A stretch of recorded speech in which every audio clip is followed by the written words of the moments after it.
My name's Daniel. I served in the Marine Corps for 10 years, included 5 tours.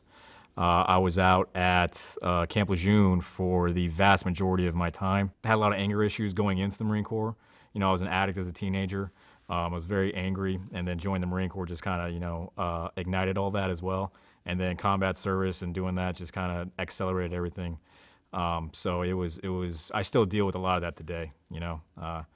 It's a lot of the PTSD and the anger issues and the anxiety. Every aspect of my life was either at work with Marines, in combat with Marines, or, out at a bar on a motorcycle getting drunk with, Marines and bikers.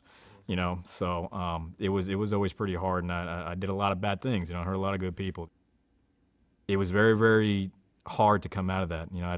I thought I was a war fighter. You fight hard, you play hard, you drink, you just, life in the fast lane, so to speak. And that's what I enjoyed. And then when everything kind of came to a head, I was driving down Highway 24 right outside Lejeune, headed to New Bern to see a buddy of mine. And it was him and his family. When I was driving there, I stopped, got a bottle of Jameson, which was my poison of choice, and crushed that, or half of that on the way up there. And when we were there, I was playing around with their son, and I was playing with him really, really rough, because I was wasted. And I was drinking the whole time I was there, and I accidentally hurt him, playing with him too rough. And I'll never forget the looks that I got from people that I loved and people that I cared about. And I remember just thinking, this is not my life. This is not who I'm supposed to be.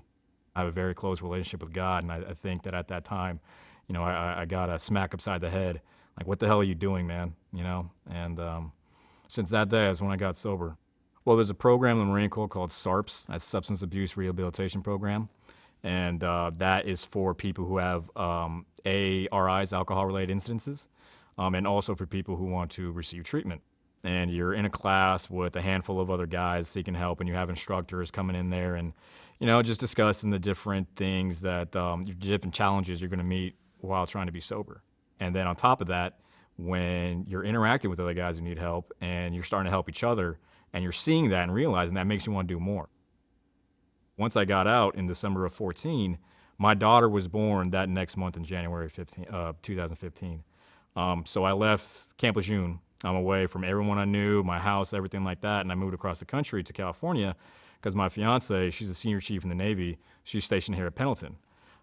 So I went from being an active duty Marine to being a stay-at-home dad overnight in less than 30 days. Even though I had my daughter, it was still really hard, and I had a lot of slip-ups. It was my fiance was the one who was super supportive, trying to get me help because it was I got cabin fever really quick being a stay-at-home dad. So what I did was I checked into the local vet center in Temecula, and all they do is it's counseling and help with VA benefits, so on and so forth. They do whatever they can. It's all vet run. And, got rubbed elbows with a lot of other vets, and it's always good to be able to, surround yourself with other good people.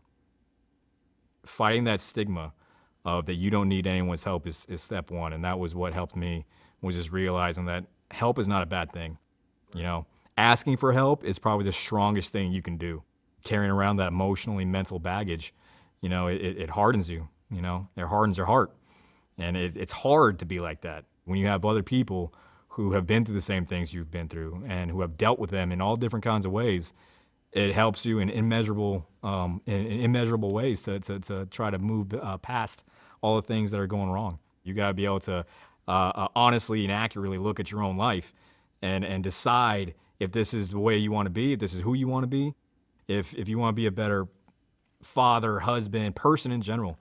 There's plenty of other vets out there that want to help each other, that want to help you when you're having a hard time, man. And like I said before, it takes him a lot of strength to be able to not only admit that, but then to seek it.